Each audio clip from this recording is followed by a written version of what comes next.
Hi, everyone. I'm Acting Attorney General Matt Platkin. Thank you to Prosecutor Daniel and our Union County community partners for hosting the 8th Annual Domestic Violence Symposium, and for allowing me to be a part of it.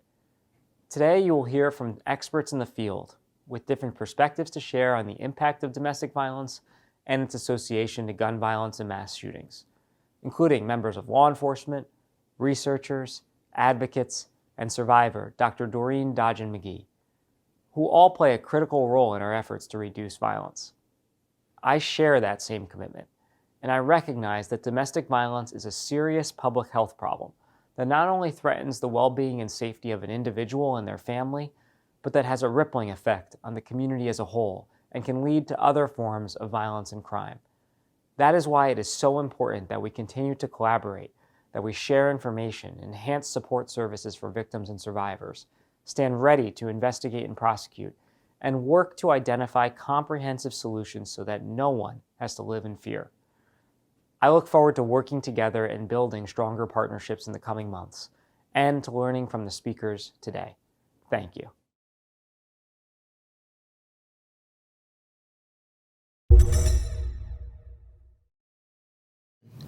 I'm Rebecca Williams, Chair of the Union County Board of County Commissioners. On behalf of the board, I would like to first thank our sponsors, the Union County Prosecutor's Office, the Office of Victim Witness Advocacy, and the Union County Family Justice Center for coordinating this very important event. As a society, we've come a long way in recognizing that domestic violence is, unfortunately, a common yet often unspoken problem. It was not so long ago that people were afraid to speak out about it, and it was kept behind closed doors, and victims suffered in silence.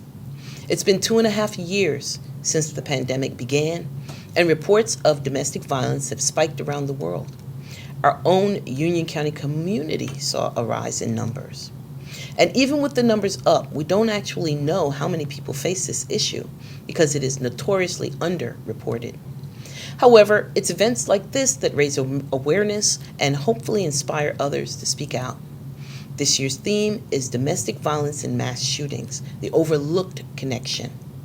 Recent studies have shown that more than 2/3 of mass shootings are domestic violence incidents or are perpetrated by shooters with a history of domestic violence. So let's ask ourselves, what kind of reforms can we institute to prevent this from happening? My colleagues and I will continue to coordinate our efforts in domestic violence prevention. Over the years, we've worked with the prosecutor's office to open the Child Advocacy Center. We started such programs as the Rape Crisis Center. The Family Justice Center was created, and there's a Union County office on women, which offers programming and resources.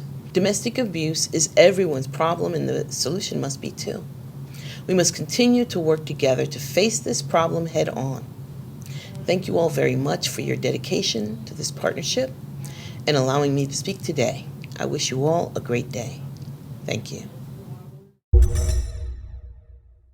Good afternoon, everyone. Thank you so much for joining us here today. My name is Bill Daniel, and I have the privilege of serving as the prosecutor of Union County. I would like to begin today by thanking our partners at the state, the county of Union, and the YWCA. For 8 years now, our organizations have joined forces to host an annual symposium on domestic violence. Our symposium aims to bring victim service providers, healthcare workers, law enforcement officers, and community members together to discuss ways to address and combat domestic violence in our very own cities and towns. Union County, the YWCA, and the prosecutor's office partner year-round to support the community through our collaborative Family Justice Center located at the Cherry Street Annex within the Union County Courthouse complex right here in downtown Elizabeth. Now, the Family Justice Center is a resource hub for survivors of domestic violence and also provides a 24-hour domestic violence helpline available at telephone number 908-355-HELP. That's 908-355-4357. Our symposium this year aims to educate on the often overlooked connection between mass shootings and domestic violence.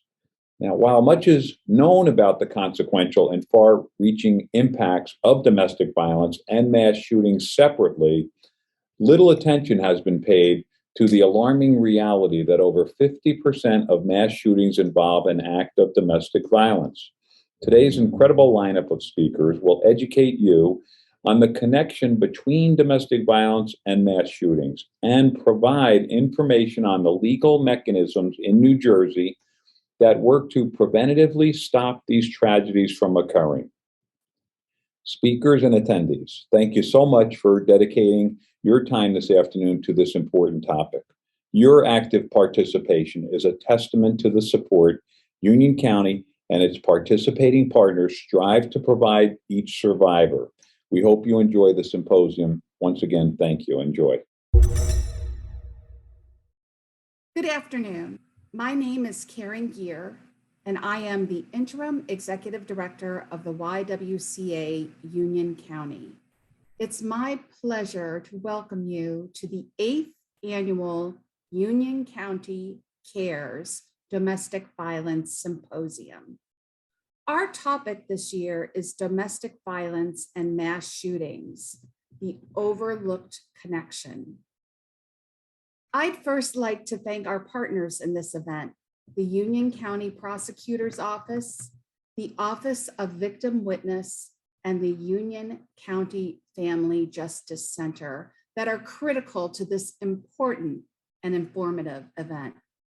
I'd also like to thank the Planning Committee for all their hard work and planning, Teresa Hilton and Hannah Butler from the UCPO, and Jennifer Vreens, Catherine Lynch, and Lisa Porras from the YWCA.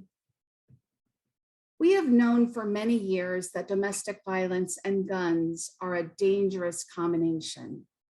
A woman is 5 times more likely to be murdered if her abuser has access to a gun, and half of all intimate partner homicides are committed with guns.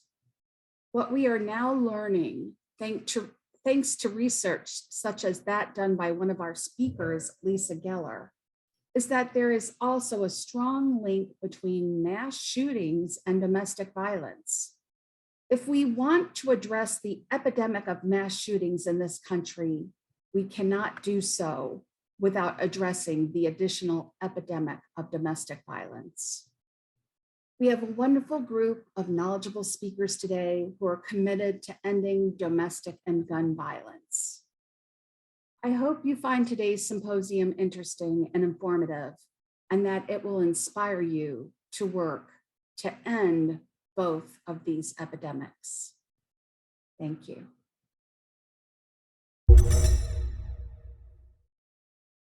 Good afternoon. My name is Jennifer Vreens, and it has been my great pleasure to serve on the Planning Committee for this event, and I thank all those who helped to put this program together. And now I'm excited to introduce our keynote speaker, Shannon Watts, founder of Moms Demand Action. Shannon Watts is a mother of 5 and the founder of the nation's largest grassroots group fighting against gun violence, Moms Demand Action for Gun Sense in America.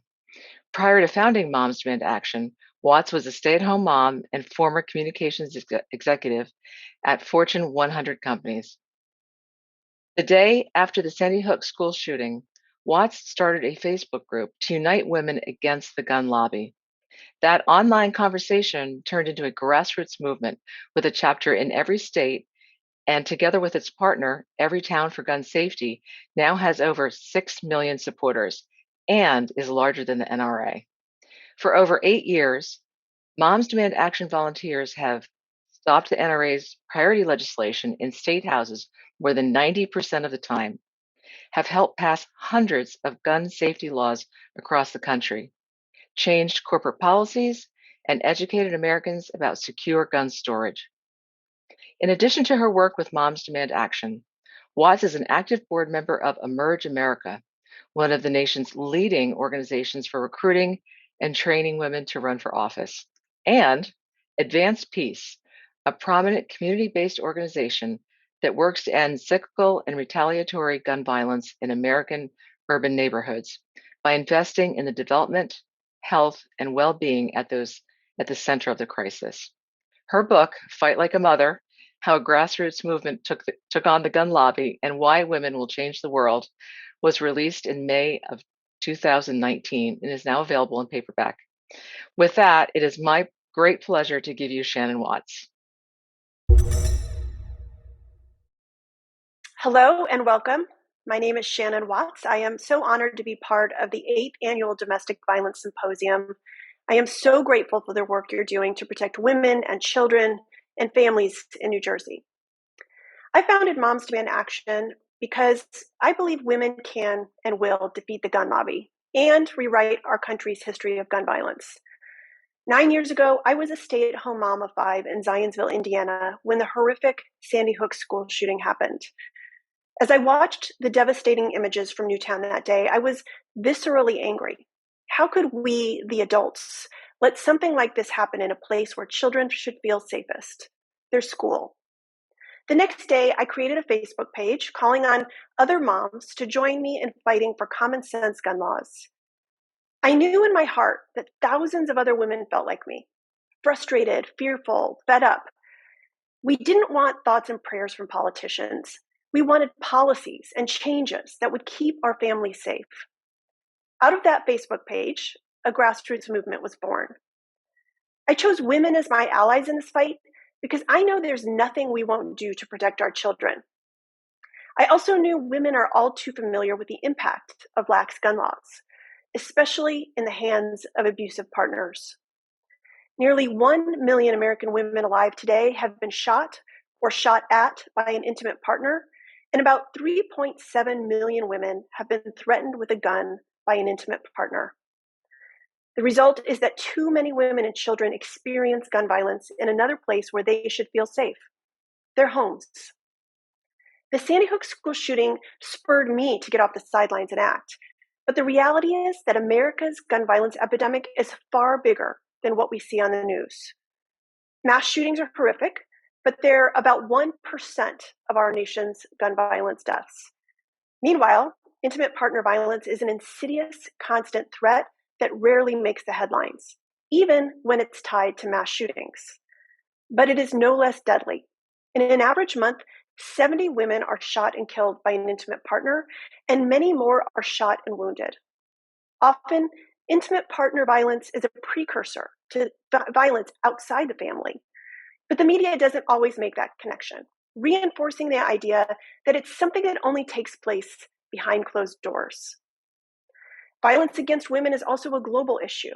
The World Health Organization estimates that 641 million women and girls age 15 and older have experienced intimate partner violence in their lifetimes. In the US, easy access to guns and an obsession with them by misogynistic groups makes intimate partner violence uniquely deadly. Women in the United States are 28 times more likely to be killed by guns than women in other high-income countries. Like so many public health crises, intimate partner violence doesn't affect all Americans equally. Black, American Indian, Alaska Native, Latinx communities all bear the brunt of daily gun violence. And Black women in the United States are 3 times as likely as white women to be fatally shot by an intimate partner. And American Indian, Alaska Native women are 4 times as likely as white women to be fatally shot by an intimate partner. And sadly, pregnant women and new mothers are at particular risk. New research shows us that homicide is the leading cause of death for pregnant and postpartum women in the United States, compared to all other maternal mortality causes. Nearly 70% of these homicides involve a firearm, and they're more likely to occur in a home. Again, women and teens of color are disproportionately impacted. Black women and teens are more likely to be the victims of pregnancy-associated homicides. The trauma of violence extends beyond the women who experience it, and it affects entire families and communities. When children grow up in homes and neighborhoods where women are abused and threatened, there are real psychological consequences. Children exposed to domestic violence can suffer from depression, anxiety, and behavioral problems in school.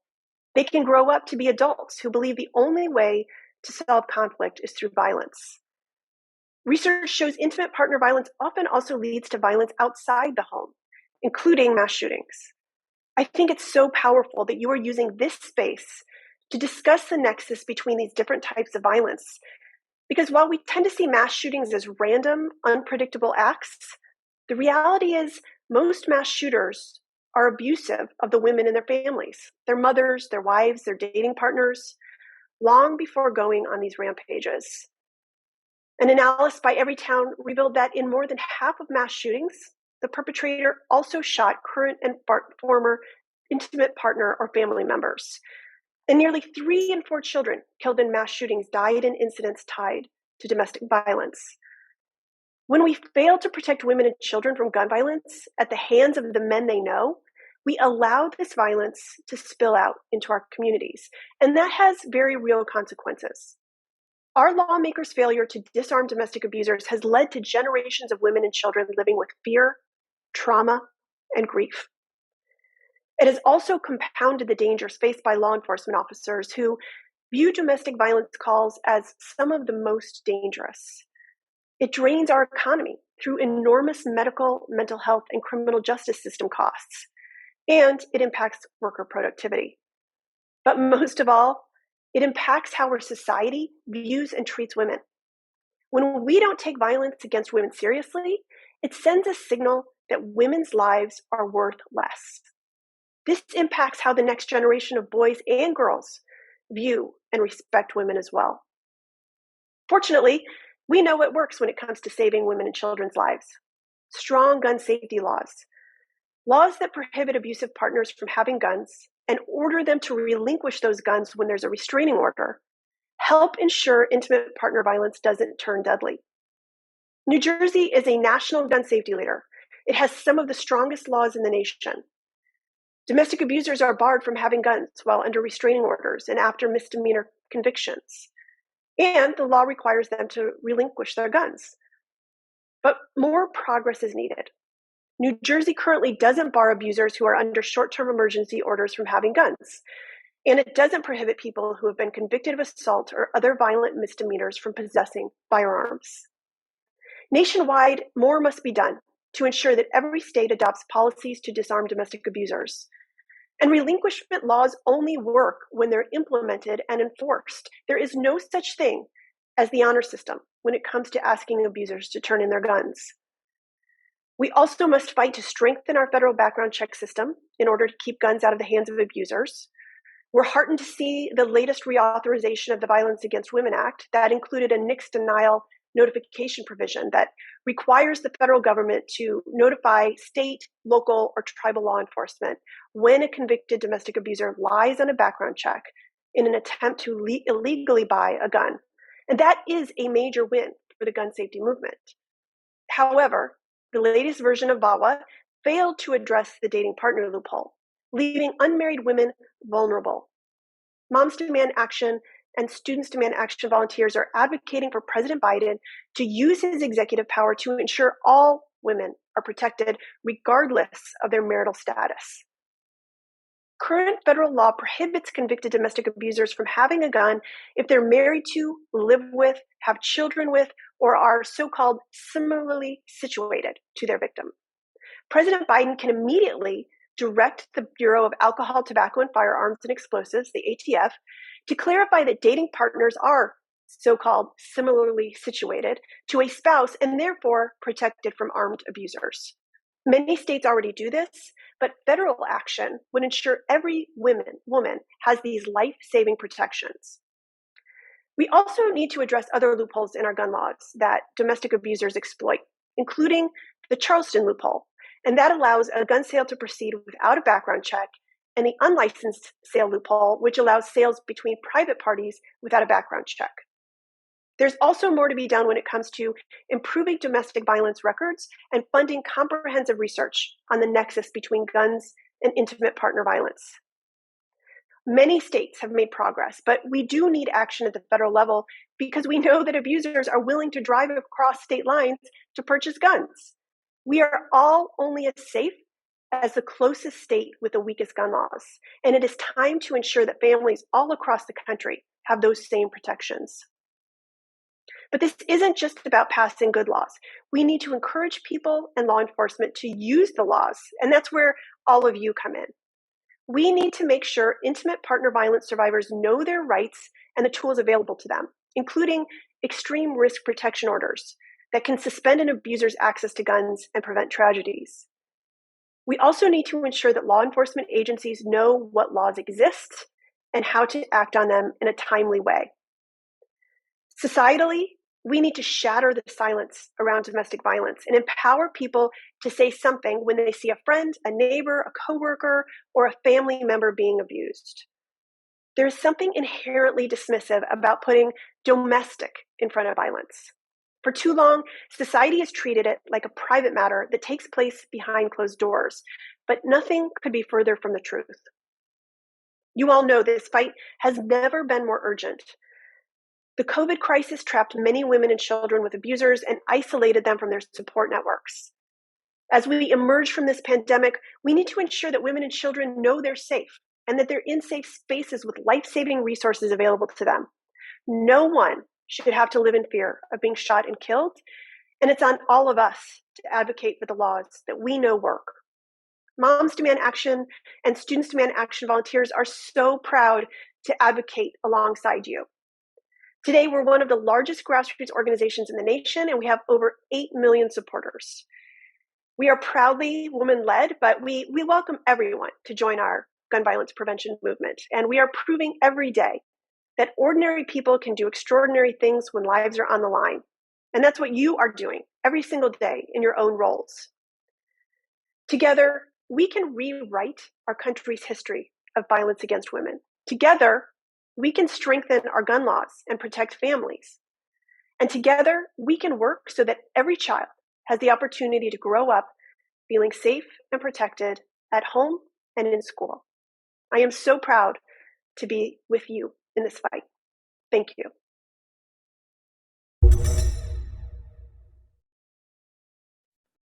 Hello, everyone. I'm Catherine Lynch, and I'm the Director of Community Sports Services at the YWCA Union County. And I have the pleasure to introduce Lisa Geller, who will be taking us through her research on the role of domestic violence in fatal mass shooting. Lisa Geller is the State's Affair Advisor at the Johns Hopkins Center for Gun Violence Solutions, a center housed within the Johns Hopkins Bloomberg School of Public Health that uses a public health approach to reduce all forms of gun violence. Lisa focus on research, advocacy, and implementation of evidence-based gun violence prevention policies, including extreme risk protection orders and domestic violence protective orders. Lisa has conducted research in the role of domestic violence and mass shooting in the U.S. Additionally, Lisa manages www.disarmdv.org, a comprehensive and interactive website that compares laws between states, presents statistics about domestic violence and gun violence, and provides information on the statutory process of firearm removal in the case of domestic violence protective orders. Lisa also serves on the District of Columbia's Domestic Violence Fatality Review Board. Lisa graduated Phi Beta Kappa from the University of Wisconsin-Madison, where she earned her bachelor's degree in political science. She earned a master's of public health in health policy and injury and violence prevention from Johns Hopkins Bloomberg School of Public Health. Please welcome Lisa.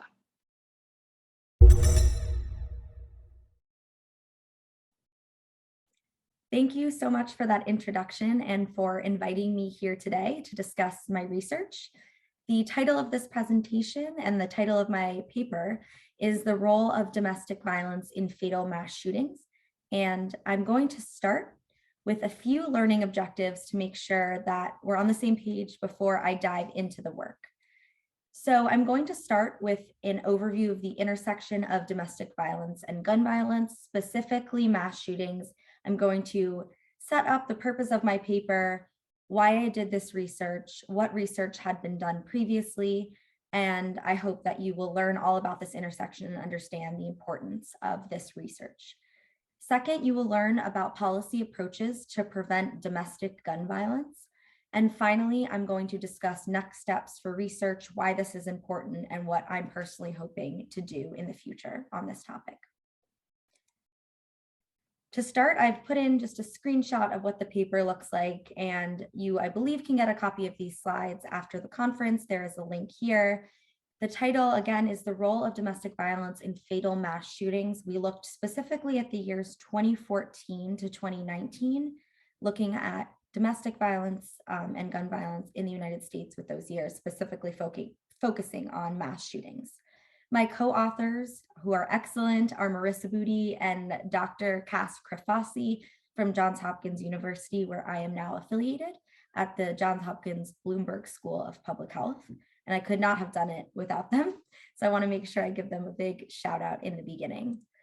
And I want to talk about why I did this research, why it's important before I dive into the actual findings of the paper. First, gun violence, as we know, is a public health crisis in the United States. I'm going to briefly cover the stats on how many gun deaths there are a year in this country, but domestic violence is also a public health crisis. And as we know, the intersection of these two is often connected, which is the point of this paper. And it's also important to note that this has gotten worse during the COVID-19 pandemic, as many people in abusive relationships were quarantined or stuck at home with an abuser. We know that there was an increase in the perpetration of domestic violence during the pandemic, and there was also an increase in gun purchases during the pandemic. Prior to publishing this paper, there was limited research on this topic. There were a few studies that looked at the intersection of domestic violence and mass shootings using slightly different definitions. And there was research looking at the intersection of domestic violence and gun violence more broadly. But to my knowledge, this is the first paper to do a few of the analyses that I'm going to be talking about. And thirdly, most coverage of mass shootings focuses on public mass shootings, but we know that domestic violence plays a large role in gun violence. So I want to highlight the importance of not discussing DV only as a private issue, because I think using that framing lets people think that there's no way to intervene. This is a private issue. This is a personal issue that may occur in a home and is not something for the public, policymakers, advocates to get involved in. But as we see in this research, this private issue of domestic violence, which again, I don't think should be viewed as a private issue, does often leave the home. And so there are areas for intervening in domestic violence situations to make sure it doesn't lead to the level of a mass shooting or, of course, any type of domestic violence homicide.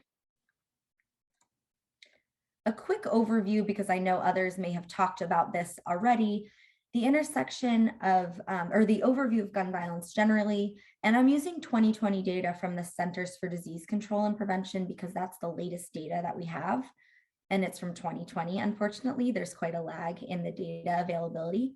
In 2020, there were over 45,000 gun deaths in the United States. This was actually the most number of gun deaths ever in history, not the highest rate. Rates in public health are a way to look at the burden of something relative to population. So the population in 2020 is higher than it was in the 1990s. However, the rate was higher in the 90s. But still, this is an enormous burden on our country in terms of life lost, in terms of injuries. And so it's important to note that this was the most number of gun deaths ever. 43% were homicides and 54% were suicides. And as you can see in this little graph here, the gun death rate increased really sharply from 2019 to 2020. Overall, it increased 15%. And this is largely due to an increase in homicides in 2020, going from 2019 to 2020. Some of those might be attributed to domestic violence. We don't have data from the CDC that looks at that granular level, but we know that this increase from 2019 to 2020 was largely driven from homicides. And overall, the gun death rate increased 32% from 2001 to 2020. So what is domestic violence? I like to use this definition because it doesn't just focus on physical violence. And so the definition I'm using is from the Department of Justice, and they define it as a pattern of abusive behavior in a relationship used by one partner to gain and maintain power and control over another partner. Domestic violence can be physical, as we often discuss it as, but it can also be sexual, emotional, economic, psychological actions of threats or actions that influence another person. And this can include behaviors that intimidate, manipulate, humiliate, isolate, frighten, terrorize, coerce, threaten, blame, hurt, injure, or wound someone. So the main takeaway from this wheel, which is common in the domestic violence prevention field, is that Violence is very complicated. Violence is not always physical. There are ways that an abusive partner may maintain power and control over an individual that is not just physical. And so it's important to be aware of that. However, this paper does focus on this physical type of abuse, and specifically the most severe form of violence, which is homicides and more specifically mass shootings. I again will just briefly touch on this intersection. Some data here to conceptualize this paper and why it's important. Nearly half of all women killed in the US are murdered by a current or former intimate partner, and over half of these homicides are with guns. Guns are highly lethal, as we know. They're the most lethal method of injury, and so that's why most of these homicides are with a gun. So guns are used to kill in an intimate partner relationship more than any other means, or all other means combined, really. A woman is 5 times more likely to be murdered when her abuser has access to a gun. Again, the lethality of guns is so significant, and it's the large reason why gun violence in America is such a severe problem. It's a large reason of why there are so many homicides in this country, because most of them are by firearm. And then finally, just getting back to this distinction between lethal domestic violence and other forms of violence, there are 4.5 million women in the US have been threatened with a gun. And that's a lot for 4.5 million women. Obviously, that's not the same number of women who die every year. So this is just to show that guns are not just used to kill. They're often used to threaten, they're used to intimidate, and they're used to injure as well. And 1 million women have been shot or shot at by an intimate partner. 1 million women alive today. So guns make domestic violence situations more lethal, and it's imperative to remove firearms from those who are perpetrating domestic violence. For some global comparisons, gun violence is a uniquely American issue. As we know, we have over 300 million guns in this country. And as such, domestic violence perpetrated with a gun is an American issue. Nearly 92% of all women killed by guns are killed in high-income countries, or nearly 92% of all women killed by guns in high-income countries were American. And American women are 21 times more likely to be shot and killed than women in other high-income countries. Unfortunately, it's not surprising that American women are more likely to be shot and killed than women in other high-income countries, because it is relatively easy to access firearms in this country. There was, as I mentioned at the beginning, some research on this topic before I decided to research and write this paper. And so I just want to give these other wonderful researchers some credit for their work that really set the stage for my paper as well. And one of the papers that I'm going to discuss is by researchers Cavisto and Porter, and other ones by April Zioli at Michigan State, and Smith et al. Released a paper on intimate partner homicides in 16 states. So just to talk about these papers quickly, the use of a firearm in a domestic violence homicide increases the risk of multiple fatalities. And this is perhaps not surprising when you're using a gun compared to other means such as a knife. It is easier to kill more people. You don't have to be close to someone proximity wise to kill them with a gun, whereas you would with a knife or other methods of homicide. Similarly, the same study found that males who perpetrate domestic violence homicides are twice as likely to kill another person versus males who use other means.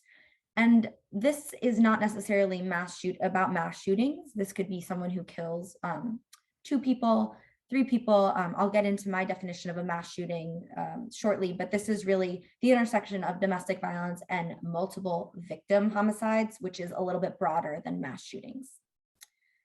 It's also not uncommon for these intimate partner homicide events to result in multiple victims, including family, friends, new dating partners of the victims, co-workers, children of victims, strangers, police, perpetrator suicide. I'm going to touch on all of these when I talk about the results of our paper. And finally, a study of intimate partner homicide events, that's what IPH stands for, in 16 states, found that about 1 in 3 of these intimate partner homicides did result in multiple deaths. And some of those other decedents could be the ones listed above, either other family in the proximity, it could be a police officer at the scene, it could be the perpetrator's suicide. So really a large number of intimate partner homicide events involve the death of someone other than the intimate partner. Now I want to jump into the definitions for our paper and really set the scene for what our paper talks about and what definitions we used. There is no legal definition of a mass shooting. It does make research on mass shootings rather difficult because people use various definitions. So I want to be very upfront about the definition that I used and explain why I did that. So our definition was for a mass shooting was 4 or more people shot and killed, not including the perpetrator. So that's 4 fatal victims, not including the perpetrator of this mass shooting. And the reason why we chose to use that definition is because that is often one of the common definitions that is used in the scientific literature. And so I wanted to be consistent with what others had done.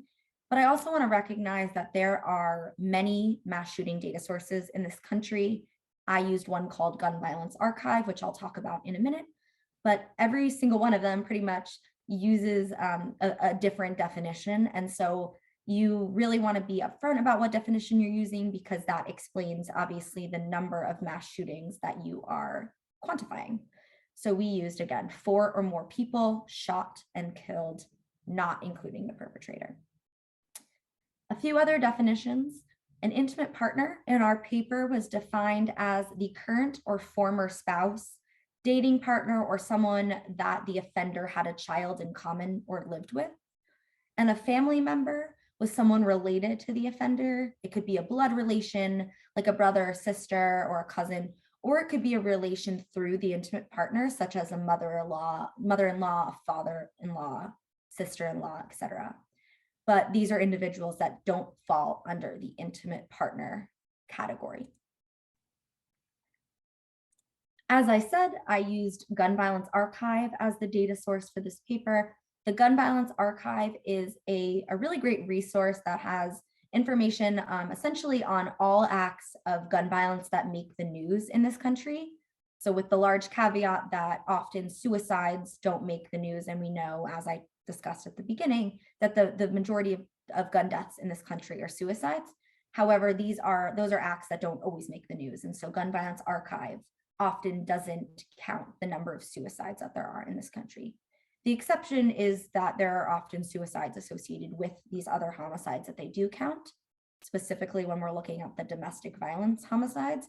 And so some of those suicides are counted in their data source, but they don't have a separate category just for the number of gun suicides. So we used the Gun Violence Archive, which actually defines a mass shooting as 4 or more people shot. And so we had to narrow our definition to 4 or more people killed. So while the Gun Violence Archive records 500, 600 mass shootings per year, we applied our definition to their definition and came up with a much smaller number. Actually, 128 was the number that we got for our study period, so 30-ish per year. We also double checked all of these mass shootings to other news articles that had been published on them. Oftentimes, the media does write about mass shootings, specifically these large public mass shootings that we can think of in Las Vegas, at the synagogue in Pittsburgh. There's too many really to count, but they often make the news where there is additional information about potential motive and victims. So we used the Gun Violence Archive, which combines all these into one location, and then we did our own second check against news articles of each of these shootings. The methods for our paper and the analyses that we wanted to look at were the percent of mass shootings that were related to domestic violence, which is the definition I gave before, either a family or intimate partner had been shot and killed or just shot. History of domestic violence means that the perpetrator did not shoot or kill a family or intimate partner, but they had a history of domestic violence. And the third category was no relation to domestic violence whatsoever, meaning we could not find a history of domestic violence for the perpetrator, and they did not shoot a family or intimate partner.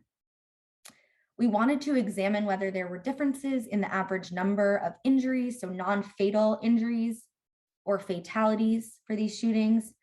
And we wanted to see if the case fatality rate between these three categories were different.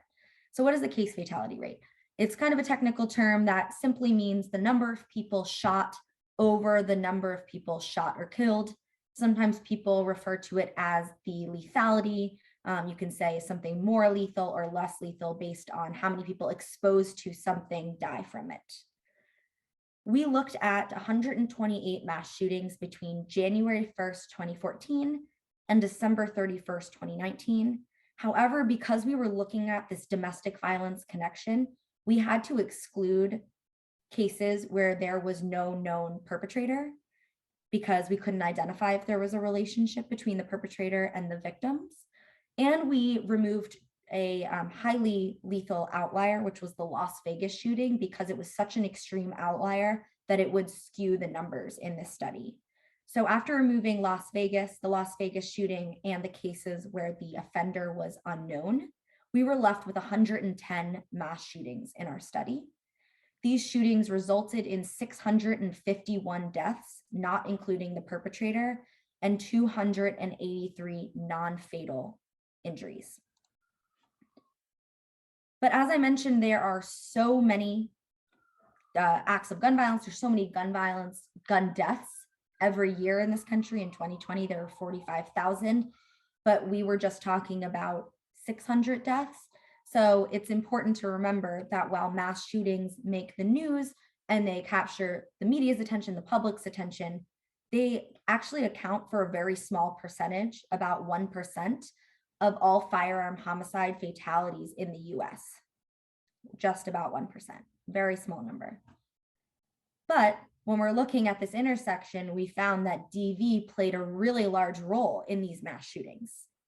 So 59% of the mass shootings that we looked at in our study between 2014 and 2019 were related to domestic violence, again, meaning that the perpetrator shot a family or intimate partner. And in 68%, a little over 68%, the perpetrator either killed at least one family member or intimate partner or had a history of domestic violence. So when we're looking at this overall connection between domestic violence and mass shootings, we can see that almost 70% of mass shootings have some domestic violence connection. And that is really significant. I also wanted to put in, it might be a little bit small, but again, I will share a copy of these slides. I wanted to put in this table from the paper, which shows you the number of mass shootings we looked at per year, the number that were DV related, the number that were history of DV related, and the number that were not DV related. So you'll get all those calculations by looking at this table. It's also interesting to note that the vast majority, this is perhaps not surprising, the vast majority of these perpetrators were males.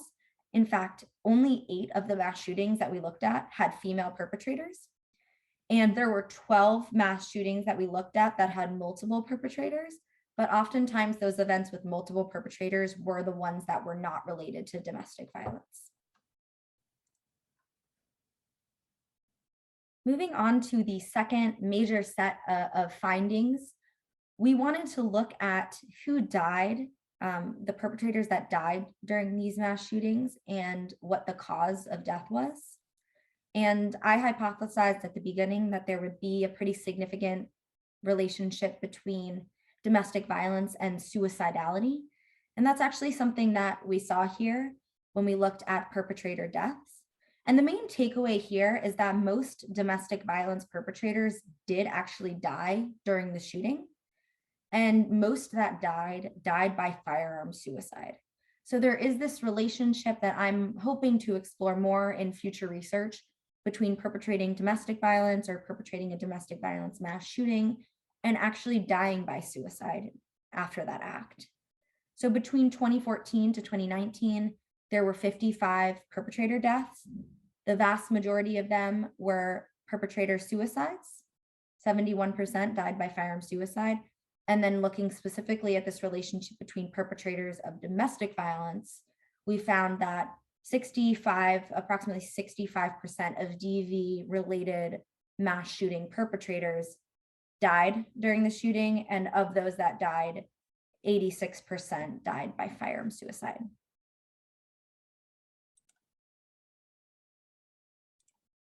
The third significant finding that I touched on in the beginning relates to case fatality rates. Again, that's the number of individuals shot over the number of individuals, or the number of individuals that died over the total number of individuals that were shot. And again, this is a table directly from the paper that looks at the average mass shooting victims by categories of DV-related, history of DV, and non-DV. So here you can see the average number of fatalities, the average number of non-fatal injuries, the average number of total injuries, and the case fatality rates as well.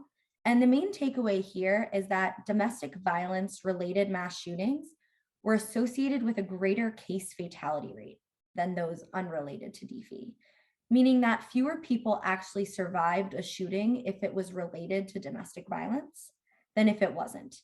And specifically here, the case fatality rate for domestic violence shootings was 83.7%. So almost 84% of victims that died, that were shot in a DV shooting died, compared to about 63% of shootings that were not related to DV. So again, put another way, only 16% of victims of DV-related mass shootings survived, compared to 37% of victims that were not related, that died in a shooting that was not related to DV.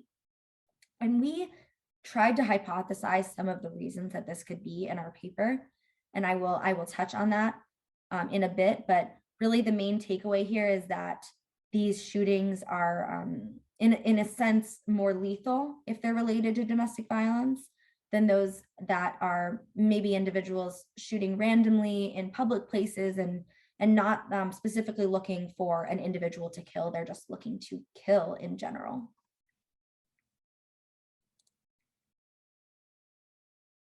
So for our discussion, we've summarized that most mass shootings are related to domestic violence, and DV-related mass shootings have a higher case fatality rate than those unrelated to DV.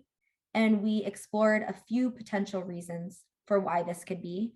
In short, it's very complicated. This study did not look at all the potential reasons. We did not control for potential reasons, such as the amount of time it may take for an ambulance to get to the scene. We didn't control for any of those things, meaning that you are essentially taking those out of the equation when you're coming up with an answer for why something is the case. But some of the potential explanations that we wrote about in the discussion of this paper is what I just talked about briefly, which is that the intent may differ for someone who is perpetrating a domestic violence shooting compared to someone perpetrating a shooting that is unrelated to domestic violence. For example, someone who is perpetrating a DV shooting likely is intending to kill their partner, their kids in the house, their family members that live in the house with them, any of those other associated victims of these shootings, strangers that are in the vicinity of where the shooting is taking place. They are intending to kill their partner. They are intending to kill themselves potentially at the end of this. And so it's really this intent issue that may not be there in a shooting that takes place in a grocery store or a shooting that takes place in a church. And some of these are hate crimes. Some of these shootings that have happened in recent years that are maybe not domestic violence related, maybe related to hate crimes, targeting individuals not because of who they are individually, but what group they belong to. So for example, the Charleston church shooter intended to shoot and kill Black worshipers in a church. He may have not intended to shoot one specific person, but rather a group of people. And there are countless examples of this. We can think about the targeted shootings of Asian women, predominantly Asian women in Atlanta. We can think about a shooting of Jewish worshipers in a synagogue. We can think about shooting Hispanic Latino people in a grocery store. all of these are targeting groups of people rather than one specific individual, like in a DV shooting. So the intent might be less clear for non-DV related mass shootings, and therefore it may be easier for people to escape a situation if they're not the sole target of said shooting. But again, these are just examples of why this intersection or of why the case fatality rates may be higher. And I would love to conduct more research into this potential relationship to further understand why domestic violence related mass shootings may have a higher case fatality rate. And now I want to get into the last part of this paper, which is really looking at policy implications of this intersection between domestic violence and mass shootings. And this is a particular area of interest of mine, of the work that I do every day at my job, which is looking at how we can take research and actually turn it into policies that will save lives at the population level. So this is using this public health approach to identify risk factors. Here, the risk factor we're looking at is perpetrating domestic violence, and turning that and the research behind that intersection into policy change that will affect millions of people, hopefully saving hundreds of thousands of lives, if not more. So increased focus should be placed on disarming individuals that perpetrate domestic violence. So making sure that someone who has a history of domestic violence cannot purchase a gun. And there are certain state laws that specifically address this. So the first one I will talk about is a domestic violence protection order.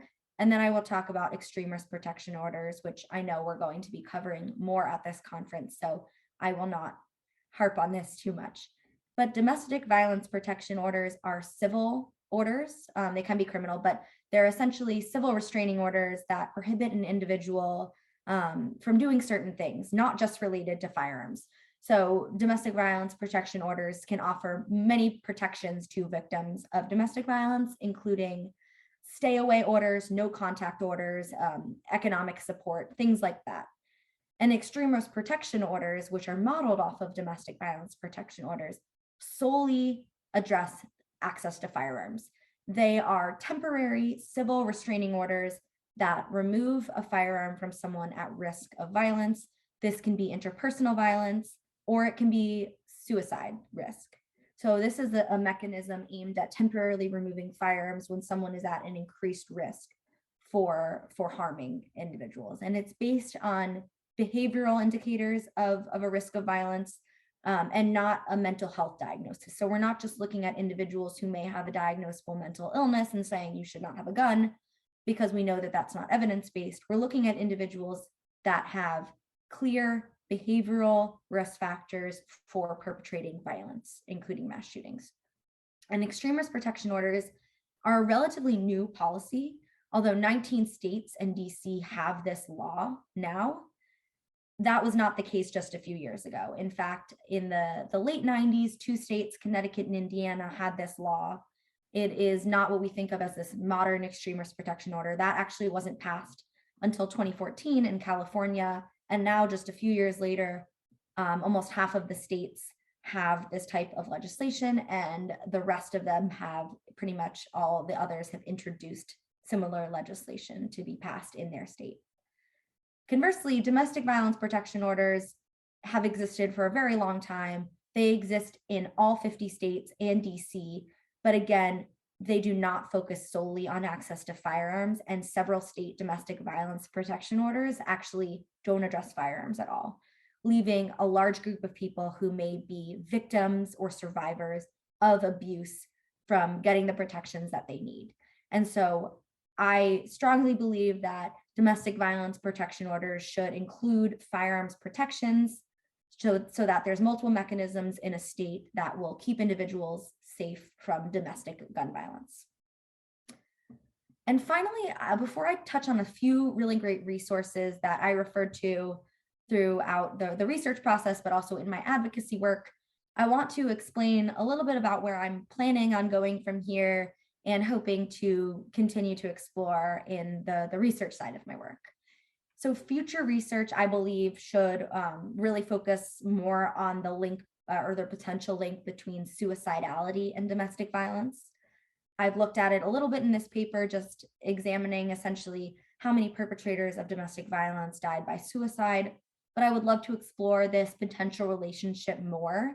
And I would also like to expand this relationship beyond suicidality and mass shootings, but suicidality and other forms of gun violence as well, and see if there's an area of intervention to restrict firearms from individuals at risk of suicide that may prevent these other acts from occurring too, not just the suicide, but other associated casualties. And so that's something that I'm hoping to look at more and be able to back up this research with future research. Second, I would like to look at the role of domestic violence in an expanded definition of a mass shooting. As I mentioned, we looked at 4 or more individuals shot and killed. I am wondering if the findings of this paper will hold if we look at the role of domestic violence in mass shootings using another definition. For example, 4 or more people shot, or 3 or more people shot. And so, as we change the definition, the number of cases that we're looking at is going to change. And so if we expand this definition of a mass shooting, we're going to get a larger sample size by which to analyze and see if these findings will hold true for a different definition. So those are just 2 of the areas that I'm personally looking at and interested in doing future research on. But in the meantime, I am going to continue to advocate for firearm removal prohibitions in domestic violence protection orders, as well as the equitable and efficient implementation of extreme risk protection orders in the 19 states and DC that have them, as well as passing this type of legislation in states that don't have it. So my last few slides are just looking at some resources. The first is Disarm DV.